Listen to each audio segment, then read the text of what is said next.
Welcome to another episode of Distorted Opinions, where we talk about all things music. I'm once again joined by Matt and Ted, and we thought this would be a great episode to talk about music shows of the past. I don't know about you guys, but I grew up watching some great shows about music. Same here. I'd love it. It's, back then, I mean, in one of the previous episodes we mentioned, I believe it was the pilot. I really wasn't into sports. So, I mean, music videos was like my entertainment. Music videos and PlayStation. Right. Right. No, I know. Like, there were, for being a metalhead, there certainly were plenty of music videos, but there weren't a lot of mainstream things. As MTV showed when they did show music videos, some of that new metal era that I referenced in a different podcast, but, Limp Bizkit and stuff like that, that was MTV worthy. So yes. Some of that rock stuff did make it. But Limp Bizkit, that's a band I haven't even heard in a while. I know. Absolutely. So yeah, I mean, there were a lot of great music shows. There were, a lot of great music networks too. And a lot of people, I think of VH1 and MTV when they hear music networks, but there were others too. And we already referenced those two right off the bat. Right. It's such a mainstream thing to reference for sure. Right. Absolutely. I know for me, when we started discussing show topics and this topic came up, I started thinking about the shows that I remembered watching when I was growing up. And there were two that immediately came to mind for me: VH1's The Rock Show and WAAF's Real Rock TV. And The Rock Show, I started doing research for this show to look that up because it's been a while since I've watched it. And for some reason, I distinctly remembered Scott Ian from Anthrax being the host of that show. But the more I kind of dug and looked into it, the more I discovered, no, Scott just hosted a few episodes. The regular host was actually a guy by the name of Kane. And I believe they had actually a few other artists that hosted the show from time to time. But it was a real blast from the past to watch some of the clips. It was a great show. They had rock music videos. They had news about the rock scene, and then they'd often have artist interviews on the show. So they had, everybody from Pantera to Lars Ulrich to System of a Down, all kinds of bands that, we all grew up listening to. And it was a great show. I loved watching that show. I only recently discovered that they had actually had another show on VH1 called That Metal Show. I don't know if you guys have heard about that. No, I never heard of it. No. If I did, I don't remember. I couldn't believe I didn't know about it, to be totally honest. Those are the days where we didn't remember. I never even heard of it, but explain more about it. So, I hadn't seen it myself, and I discovered it when I was doing research for The Rock Show, and I can't believe I hadn't heard about this show, but it started in 2008, and my understanding is it sounds like they actually just canceled it. It was hosted by Eddie Trunk, Don Jameson, and Jim Florentine, and it was all it focused on metal music. And so it's unfortunate that, another rock show's been canceled. It seems like, a lot of the music shows that are on these days either don't focus really on the music, or the music isn't really about the rock music. But I was interested when I came across that show had been on for 14 years and I never knew it existed, which was surprising to me. But then the second show that I had on my list, it was called Real Rock TV, actually. It was a show the radio station WAAF had. It started in 1996 and it ran until 2003. And it was produced by Ian Barrett. They had concerts, interviews. It was before social media. So it was really a look at the DJs on the station that you didn't get to see. You didn't see the faces behind the radio shows until they came out with that show. And I remember it being on midnights on Saturdays. It was on Telemundo, the Spanish station. Telemundo. Yeah. Crazy. Wow. Yeah. What a place to put this. Telemundo. All of a sudden, all these memories just came back. Telemundo. Right. It's funny because in the final days of AAF, when they were having guests on the show to talk about, their time on the station, they had actually brought up at one point Real Rock TV, and Carrie was talking about how Real Rock TV, you know, it was a real low budget thing, and that's part of why it was on at midnight on Saturdays on Telemundo. It was the only network that they could afford, but supposedly, according to a write-up that I found online about it, there was a little more to it. I guess it had actually started on another channel, and I think, as we all know, particularly back in the 90s, early 2000s, AF had a reputation for being kind of raunchy in a way that they really probably would not have been able to get away with today.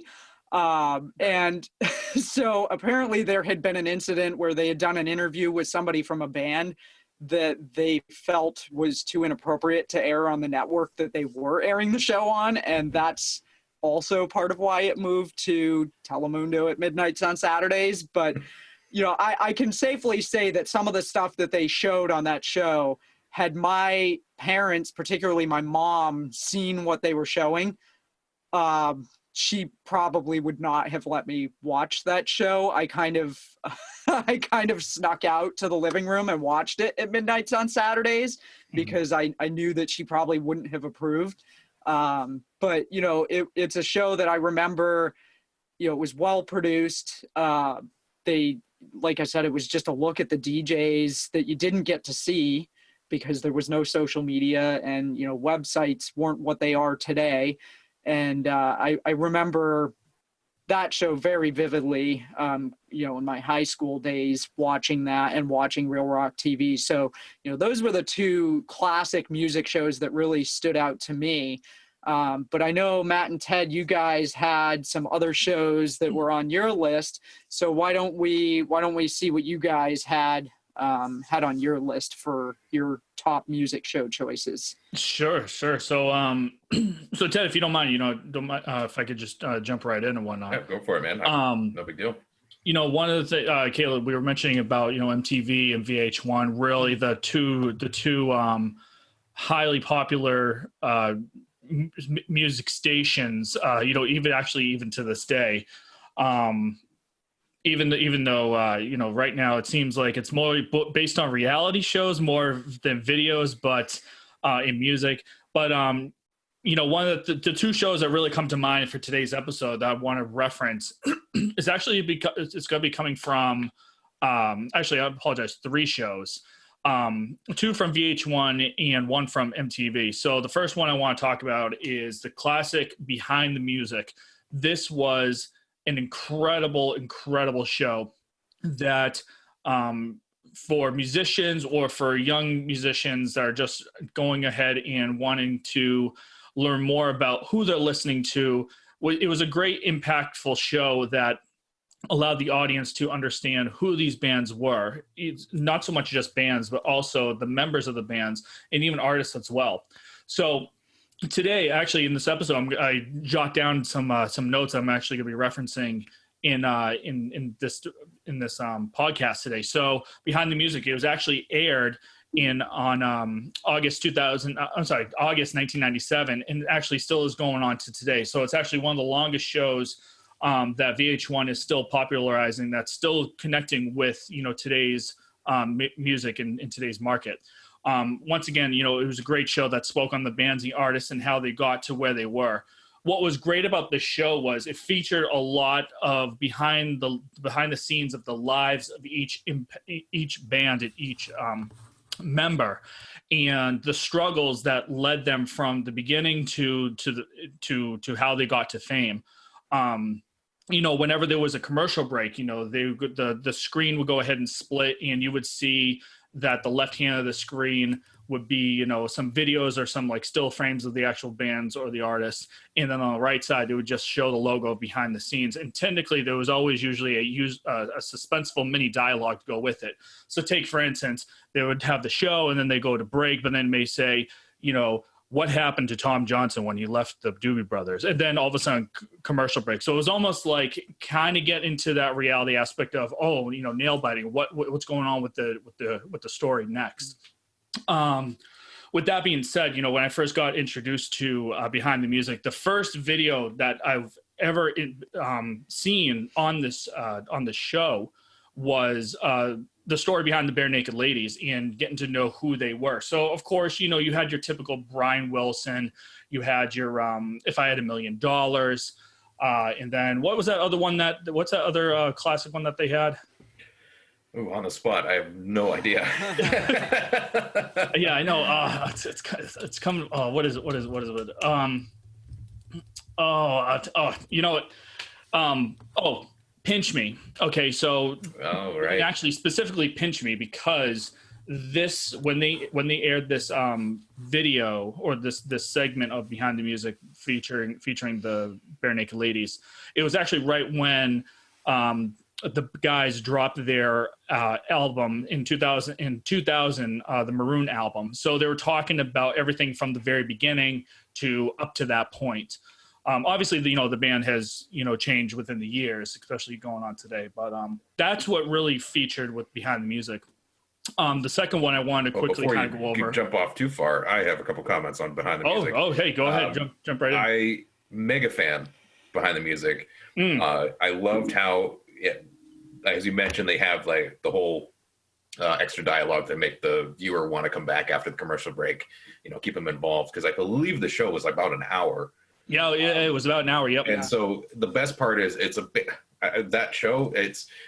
They had so many different bands. They had, so for instance, the one that I really love, and I actually have it archived in my YouTube channel, is the Pantera Behind the Music, because Pantera is one of my favorite bands, and you know, just the crazy stories. It was a documentary style like snippet of what goes on with a band, and especially if, you know, they're showcasing a band that you're really or an artist that you're really into, just having that extra deep dive behind the scenes is actually really cool. So had to shout that out because big fan.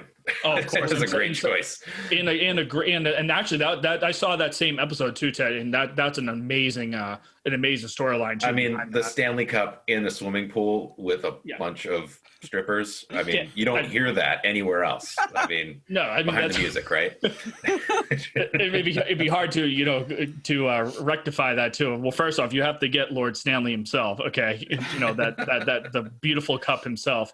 Right. And then, you know, even to try to go ahead and be up to standards, you know, back then with that is just phenomenal. But yeah, that's every single one of those episodes is just it's just amazing. And, you know, you get to learn more about, you know, the albums beforehand and whatnot. Which actually going into, you know, the albums, leading into with the albums is usually there was always a music video. So VH1 also came out with another segment called Pop-Up Video. Have you gues remember that one? Oh, yeah. Absolutely. So of course, you know, for those that are listening, you know, Pop-Up Video, okay, it was a pop facting music video type of show where it was originally aired in October 1996 through 2002. Eventually, audiences kind of want to have that vibe back and get that type of show back. So it was revived in October 2011 with a lot of new artists with today's standards. But unfortunately, because the music scene has changed so much, that wasn't as popular as it was. So it actually didn't even last a year and ended up shutting down in September 2012. But I'll never forget, you know, the intro was a video of Bubbles that had, you know, the bands, the artists, and it had a little snippet of the dialogue. It was around Pop-up video. Exactly. It had the most catchiest thing, like pop-up video. So if you guys recall, you know, there was always about 3 to 4 bands that feature per episode. And what was great about it is that when they played the video of whatever song that the band was playing, they would show facts of the band, facts of the song, facts of the video. But what was also unique about it too, and if you guys remember, that some of the facts weren't even related to the bands. They would be talking about, like, you know, something that where it may say, you know, Matt Venari loves grilled cheeses, okay, particularly ones with, you know, cheddar. Then they'll go to another segment where it says cheddar was originally formed in blah, blah, blah, blah, blah. And it was too funny. It made it like really entertaining.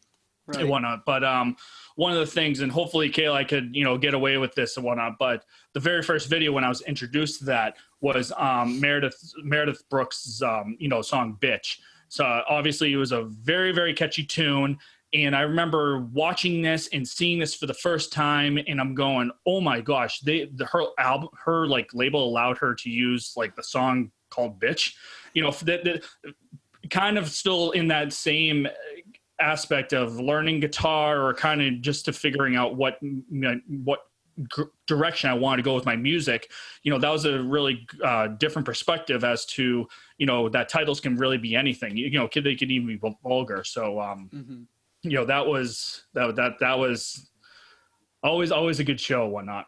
But with that being said, in the last one, Headbangers Ball, guys, Ted, you're a metalhead type of guy. I'm sure that you've heard of this. Kayla, I'm sure you've heard of Headbangers. I bought all the albums because they definitely released CDs for, the bands that were, showcased on Headbangers Ball and their tour.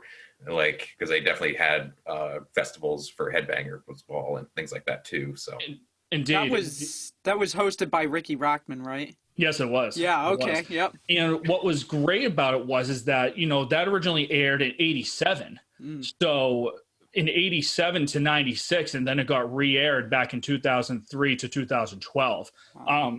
However, the from what I was reading and kind of doing a little bit of homework is that they did 3 albums. I believe that the albums you were talking about was the Headbangers Ball 2003, Volume 2 2004, and then In the Revenge of 2006.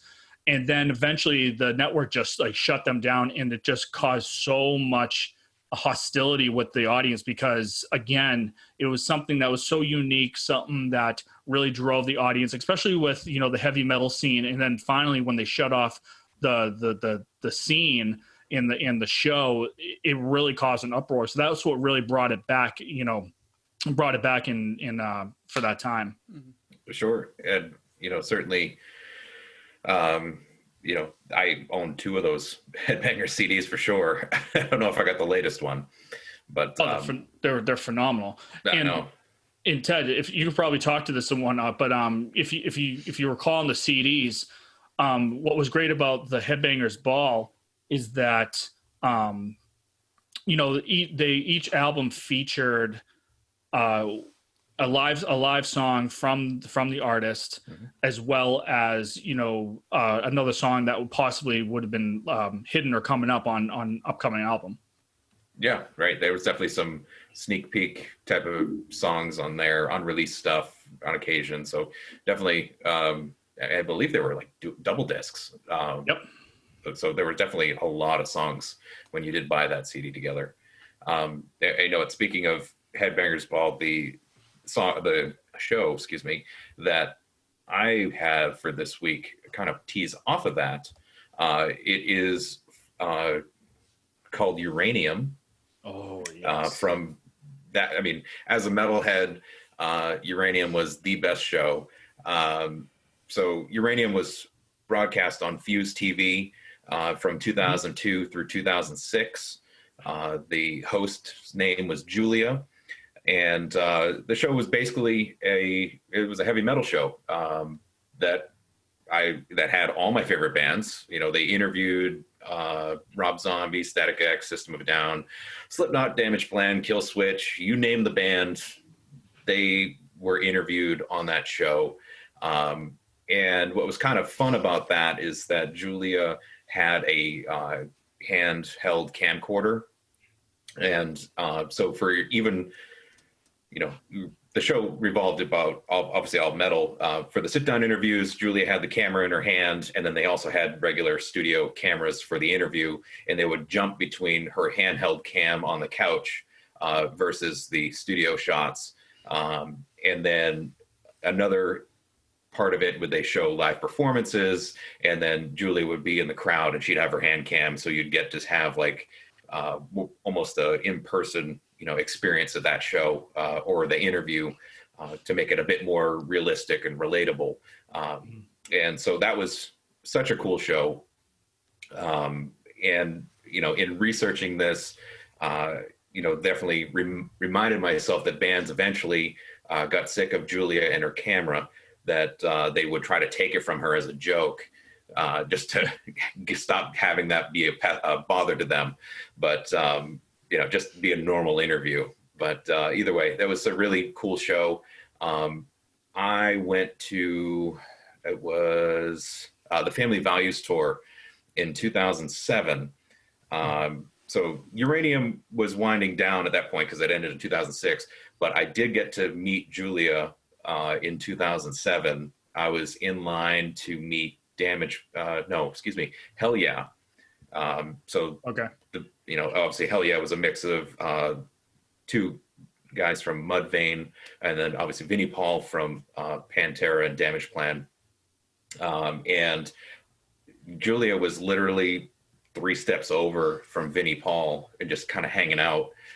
So I got my autograph from Vinnie Paul, got a picture with Vinnie Paul, and then Julia's right there. And after watching Uranium for so many episodes, got to shake her hand. It was, it was really cool, kind of have those worlds meld, but obviously not surprising because at a heavy metal show, and pretty awesome to see Julia there. So, it was such a good show. And, as a metalhead, and there's not a lot of mainstream or, on that era, on TV shows showing or broadcasting metal as my favorite bands were at the time, because there weren't a lot of Slipknot music videos played in that time.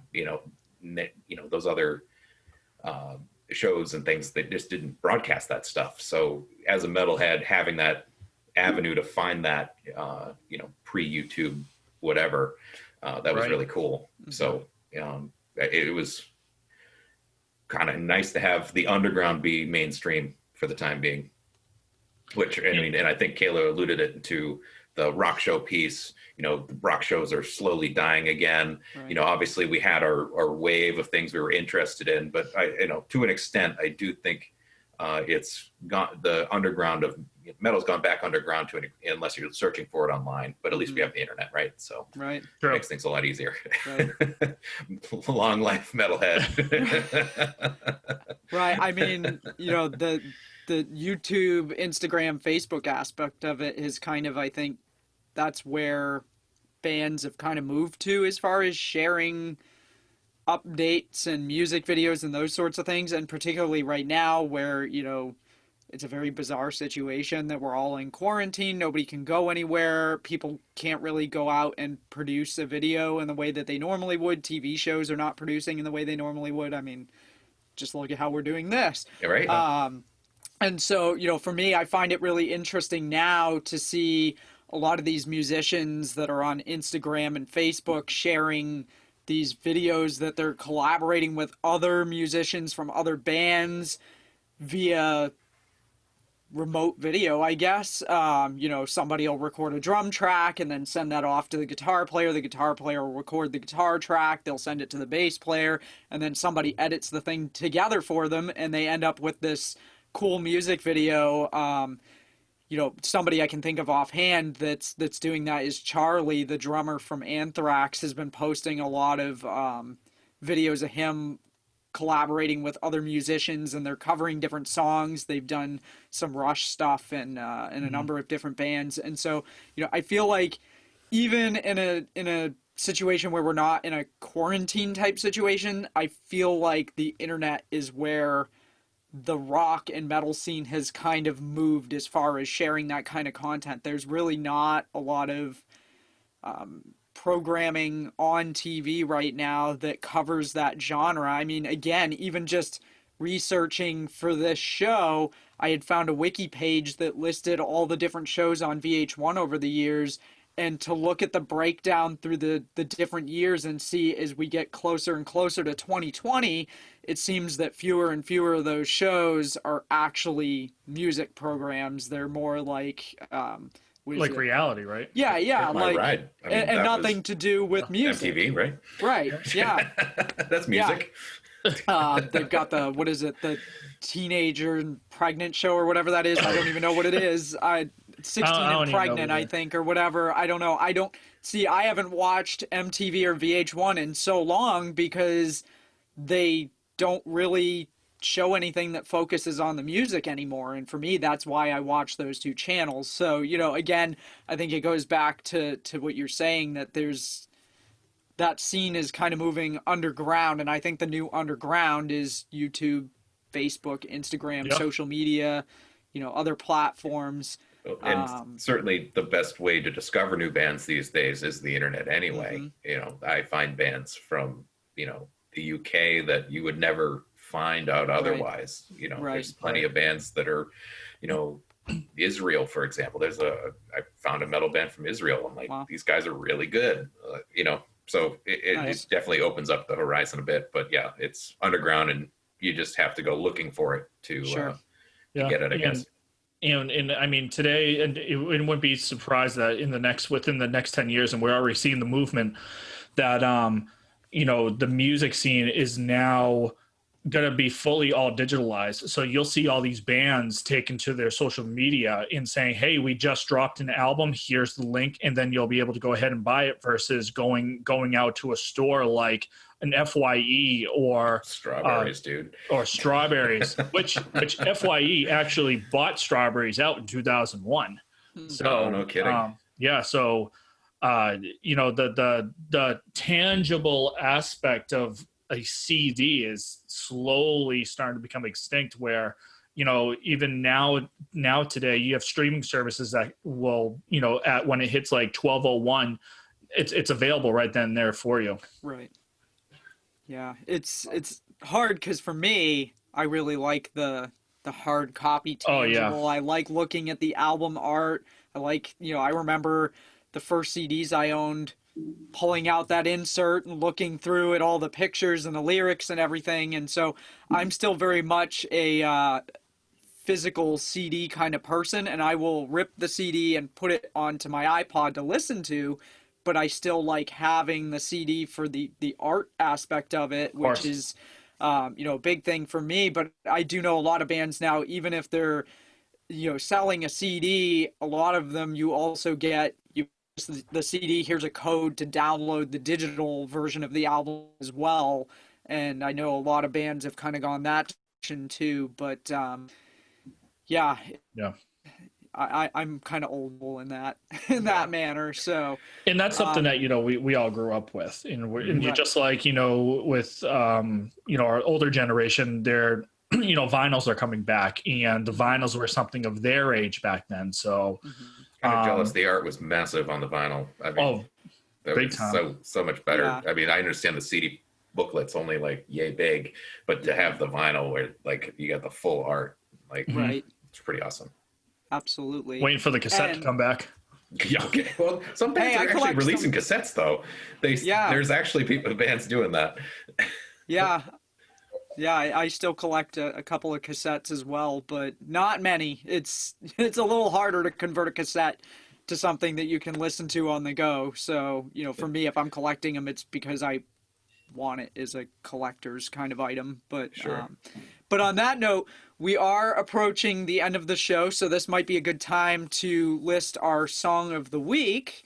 If you guys want, I'll go ahead and do mine first. Jump right into it. Over. So my song of the week, you know, I've been talking Anthrax a lot today, is Anthrax's cover of Sabbath Bloody Sabbath off their 1987 EP, I'm the Man.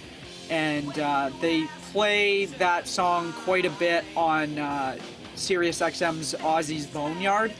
And I got to tell you, every time it comes on, I'm cranking the volume when I'm driving around and that song comes on. It's a great cover. If you haven't heard their cover of it, I highly recommend giving it a listen. You won't regret it. Kayla, that's not to be confused with Sunday Bloody Sunday. Not to be confused with Sunday Bloody Sunday by U2, right? No, not at all the same song. I mean, I could crank up some U2. No, I'm just kidding. You're not going to see me doing that. Thanks for clarifying, though. Yes, no, that is not the same thing as Sunday Bloody Sunday. No. On that note, Matt, what's your song of the week? Sure. So, hopefully not Sunday Bloody Sunday. U2. No. No, actually, I took a because we're talking about, Memory Road or Memory Lane, whatever we want to call it, not to be confused with Penny Lane, but nostalgia. I wanted to bring it back to Shinedown debut album "Leave a Whisper," released in 2003, specifically the song "In Memory." So first time ever hearing about who's Shinedown was. I was listening to AAF. AAF is a really popular radio show that we keep referencing in our area. And hearing "Fly from the Inside" that same day, went to FYE and picked up the album. And as much as I loved, the single, I ran into "In Memory," and just when you're listening to this song, the first impact, it just hits the audience's ears with these hard rock, grungy guitars. And just the lyrics are, the lyrics are pretty strong too. And I feel like when someone's kind of like down, or they feel like, they've been backstabbed, and that, they need to move on with life and not worry about them, they have a great chorus, which I'll reference, which is, it's called, they say, "I can't wait for you and catch up with me. I can't live in the past and drown myself in memory." So it's a strong, like, pair of lyrics right there. And with this type of song, it blends perfectly together. So, "In Memory" by Shinedown is got to be my song of the week. Awesome. Right on.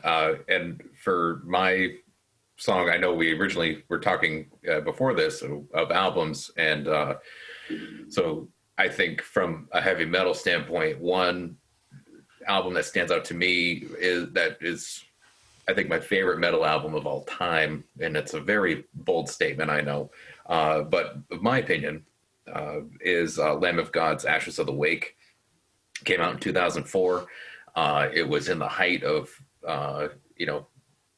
my being fully metal, I guess, and I can listen to this CD album, track 1 to track 11, on repeat, and never get sick of it. Mm-hmm. Ever.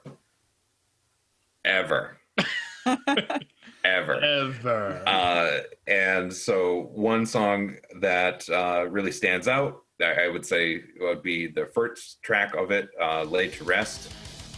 Gets me pumped up every time. Really, so good. It's angry. I mean, to be fair, like, it is, like, it's got a perfect balance. Lamb of God in itself, quick side note, Chris Adler, the drummer of that time, fantastic. Really fantastic drum work. The guitar work is excellent, and I just love Randy's vocals for the whole album. So, I'm a Lamb of God nerd, but that album, perfect, in my opinion. Awesome. I like it. Awesome. Well, guys, I think that's all the time we have for the show today. But I want to remind our audience, if you've got an idea for a future topic, or if you'd like to be considered as a guest, feel free to send us an email at distortedopinionsshow@gmail.com. And don't forget to follow us on Facebook for extras and updates on future shows. We'll see you next time. All right. See you later.